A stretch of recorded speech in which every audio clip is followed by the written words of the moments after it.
This is Greg Lanier from Reformed Theological Seminary in Orlando. And I, along with my colleague Will Ross, are delighted to round out the week of your daily dose of Septuagint. And thanks to Rob for giving us a chance to do this. We're going to finish our brief study of the Greek version of Isaiah chapter 6 today by taking a look at verse 8. I'll begin by reading it in Greek. Kai ekousa tes phones kyriou legantos, tina apostelo, kai tis perusatai prostan laan tuton, kai epa, idu emi ego apostelon me.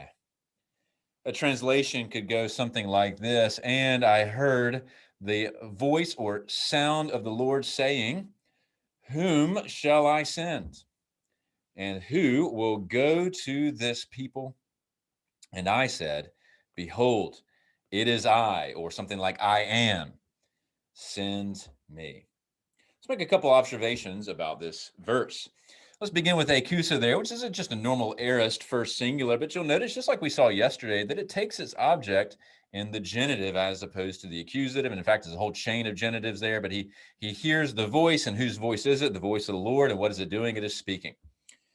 Next, let's talk about this ton la'an tuton. If you've ever studied this section of Isaiah, you'll note that this phrase, this people, shows up over and over again, and Laios there being used for that.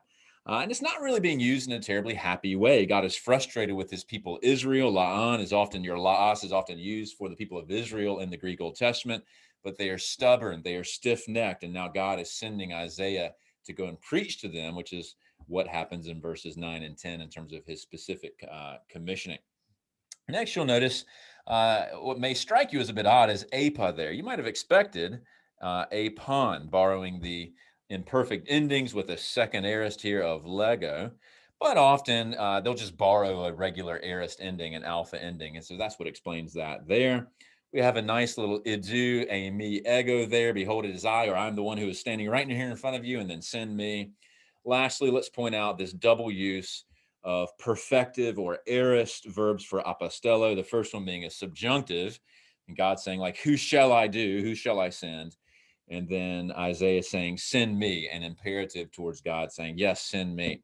It's quite appropriate that the translator here would use an aorist or a perfective verb here, because it's describing in some sense holistically what Isaiah is being charged to go do. It will define sort of the entirety of his calling, not just sort of showing it as a process of sending him out, but it's going to really define who he is. And so the perfectivity there really captures that for the prophet very well. Thank you all for tuning in for the Daily Dose of Septuagint. Take care.